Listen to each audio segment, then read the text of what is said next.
ارادے جن کے پختہ ہو نظر جن کی خدا پر ہو طلع تمغیز موجوں سے وہ گھبرایا نہیں کرتے۔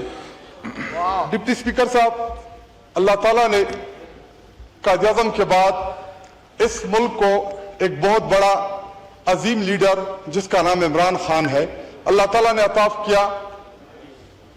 اداروں نے، حکومت نے مل کے اس عظیم لیڈر کو جیل میں بند کر دیا۔ 2.5-3 سالوں سے وہ جس دلیری، جس بہادری کے ساتھ جیل کاٹ رہا ہے، آپ لوگوں کو اس بات کا اندازہ ہی نہیں کہ عمران خان صاحب کتنا مضبوط لیڈر ہے۔ عمران خان صاحب جتنا مضبوط لیڈر پاکستان کی تاریخ میں نہیں آیا، اور اس بات کا ثبوت آج یہ ہے کہ اس ایوان میں کارروائی یا جو قانون سازی ہے صرف اور صرف ایک لیڈر عمران خان صاحب کو روکنے کے لیے آپ سب یہ کر رہے ہیں۔ لیکن میں آپ کو بتاتا چلوں کہ عمران خان صاحب ایک نظریے کا نام ہے۔ عمران خان صاحب 25 کروڑ عوام کے دل و دھڑکن میں رہنے والا لیڈر ہے، واحد لیڈر ہے اس وقت جس نے پورے پاکستان کو اکٹھا رکھا ہے، جو آج خیبر پختونخوا، پنجاب، بلوچستان، سندھ، ہر جگہ سب سے مقبول ترین لیڈر جو ہے وہ عمران خان ہے۔ آپ ان چند کاغذ کے ٹکڑوں سے عمران خان صاحب کو لوگوں کے دلوں اور دماغ سے نہیں نکال سکتے۔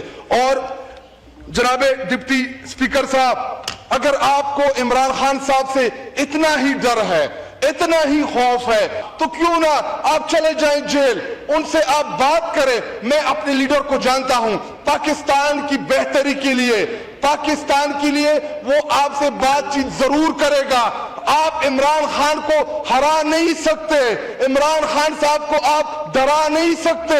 اگر آپ چاہتے ہیں کہ عمران خان صاحب سے بات ہو تو وہ صرف اور صرف آپ کو پاکستان کے لیے کرے گا۔ جناب ڈپٹی اسپیکر صاحب، ہمیں بار بار ہمارے نوجوان جو عمران خان صاحب کے ساتھ کھڑے ہیں وہ ہم سے سوال بھی کرتے ہیں، ہم سے پوچھتے ہیں کہ کیا اڈیالہ جیل کی دیواریں اتنی مضبوط ہیں؟ ہم ان کو جواب دیتے ہیں کہ اڈیالہ جیل کی دیواریں جو ہیں وہ اتنی مضبوط نہیں، اگر پاکستانی قوم اور نوجوان چاہے تو ہم ان دیواروں کو گرا دیں، لیکن اگر ہمیں کوئی چیز روکتی ہے تو وہ آئین، قانون ہے اس ملک کے اندر، کیونکہ تحریک انصاف واحد جماعت ہے جو اس وقت اس ملک کے اندر رول آف لا کے لیے جدوجہد کر رہی ہے، جو اس ملک میں آئین اور قانون کی حکمرانی کے لیے جدوجہد کر رہی ہے۔ اور بار بار ہمیں ادھر سے یہ بار بار کہتے ہیں کہ جی ایوان جو ہے یہ سپریم ہے، ایوان کے اندر آ کے آپ گفتگو کریں، آپ قانون سازی میں ساتھ دیں۔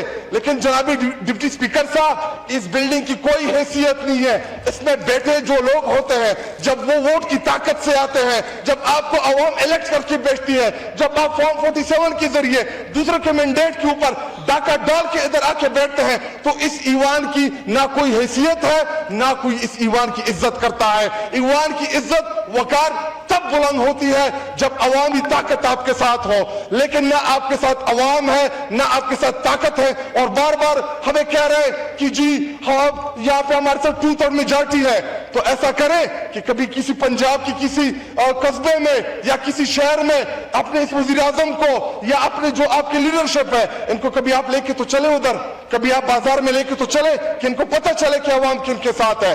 ڈپٹی اسپیکر صاحب، کمپرومائز وہ ہے جنہوں نے بی بی شہید کی شہادت کمپرومائز کی، کمپرومائز وہ ہے جس نے بٹوں کے نظریے کو کمپرومائز کیا، کمپرومائز وہ ہے کہ جن لوگوں نے بٹو صاحب کو، بٹو شہید کو تختہ دار پہ لٹکایا، آج ان کے ساتھ آپ بیٹھے ہوئے ہیں، اس کو کمپرومائز کہتے ہیں۔ عمران خان صاحب کے جتنے بھی یہاں پہ اراکین قومی اسمبلی ہیں، جتنے بھی ان کے ممبران ہیں، یہ چٹان کی طرح اپنے لیڈر کے لیے کھڑے ہیں۔ لیڈر جب ایک اشارہ کرے گا، جس طرح پہلے آئے ہر پروٹیسٹ میں آئے، آپ ڈر گئے تھے، اور آپ کی ڈر اور خوف کا یہ عالم ہے کہ کبھی آپ عمران خان کے خلاف عدالتیں مینج کر رہے ہیں، کبھی آئین میں آپ چیزیں تبدیل کر رہے ہیں۔ لیکن میں آپ کو دوبارہ ریپیٹ کر دیتا ہوں کہ اگر اتنا ہی خوف ہے عمران خان صاحب سے، اتنے ہی ڈرے ہوئے ہیں، اتنی ہی سہمے ہوئے ہیں کہ آپ کو امیونٹی چاہیے، پریزیڈنٹ آف پاکستان کو امیونٹی چاہیے، گورنر جو ہے اس کو امیونٹی چاہیے، جتنے ہمارے اس وقت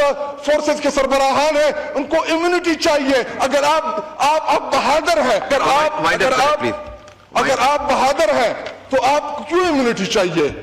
جو دلیر لوگ ہوتے ہیں وہ تو مقابلہ کرتے ہیں حالات کا، اور جناب ڈپٹی اسپیکر صاحب ویسے ہماری ایک بہت بڑی تاریخ ہے 75 سالہ. آج تک پاکستان کی تاریخ میں جنہوں نے آئین کو بلڈوز کیا, جنہوں نے آئین توڑا, جنہوں نے اس ایوان کو بار بار توڑا, پاکستان کے آئین کو توڑا, ان کو کسی نے کچھ نہیں کہا. تو ان کو فکر کرنے کی ضرورت ہی نہیں ہے, کیونکہ ہمارا یہ پولیٹیکل سسٹم اتنا طاقتور نہیں ہے کہ ہم کسی کو. شکریہ, بس وائنڈ اپ کریں, آخری سینٹنس پلیز. اور جناب ڈپٹی اسپیکر صاحب, میں اس ایوان کے توسط سے اپنے نوجوانوں کو جو کہ سارے عمران خان صاحب کے ساتھ کھڑے ہیں, میں ان کو ایک پیغام بھی دینا چاہتا ہوں, اور بالخصوص اپنے پاکستانی قوم کو, کہ میرے پاکستانیوں اور بالخصوص نوجوانوں, عمران خان صاحب نے میرے اور آپ کے بڑے ہونے کا انتظار کیا. عمران خان صاحب نے 28 سالہ پولیٹیکل جدوجہد کی, اس نے دیکھا, اور عمران خان صاحب نے ہماری طرف وہ نظریں رکھی جو ایک باپ اپنے اولاد کی طرف نظر رکھتا ہے کہ میری اولاد جو ہے یہ بڑی ہوگی, یہ سہارا بنے گی. تو عمران خان صاحب نے میرے اور آپ کے بڑے ہونے کے لیے 28 سال انتظار کی. وہ آج بھی فرنٹ سے لڑ رہا ہے, وہ آج بھی میرے اور آپ کے حصے کے زخم کار ہے اپنے سینے اور اپنی چھاتی کے اوپر. آج بھی وہ بار بار مڑ کے دیکھ رہا ہے. بہت سی چیزیں ہیں, اور اسپیشلی خیبر پختونخوا کے حوالے سے اسپیکر صاحب ادھر کھڑے ہو کے بار بار تقریریں جاڑ رہے ہیں کہ جی خیبر پختونخوا یا تحریک انصاف کی حکومت جو ہے وہ کہیں دہشت گردوں کی سپورٹرز ہے یا دہشت گردوں کے ساتھ ہے. ڈپٹی اسپیکر صاحب, ہمارا ریاست سے گلہ یہی ہے کہ آپ ان دہشت گردوں کے خلاف وہ کارروائی نہیں کرتے, آپ وہ اہداف حاصل نہیں کرتے جو ہم چاہتے ہیں. ہم چاہتے ہیں کہ ہمارے صوبے سے دہشت گرد ختم ہو, ہم چاہتے ہیں کہ ہمارے صوبے میں امن آئے, لیکن 22 بڑے ملٹری آپریشن, ہزاروں چھوٹے آپریشن, ان تمام چیزوں کے باوجود بھی وہاں پہ دہشت گردی نہیں ختم ہو رہی. اور جو بار بار ہمیں تانے مارتے ہیں ان کو ہمارے درد کا نہیں پتا. ہم 80,000 سے زائد لوگ شہید دے چکے ہیں اس پرائی جنگ میں. عمران خان صاحب بار بار بتاتا رہا.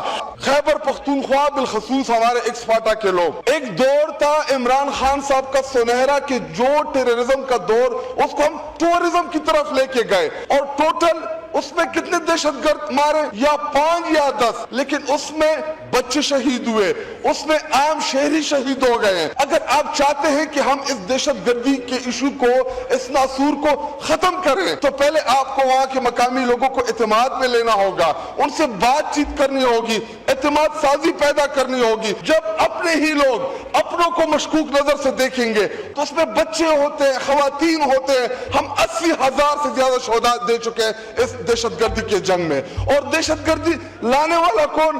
اگر میں اس کی پوری ہسٹری ادھر آپ کے سامنے شروع کر دوں تو آپ اتنا ٹائم پر نہیں دیں گے. دیکھیں کبھی ہمیں جہاد کے نام کے اوپر ورغلایا گیا کہ جی آئیں اغوان وارے آپ جہاد کریں, اس میں خیبر پختونخوا کے لوگ شہید ہوئے.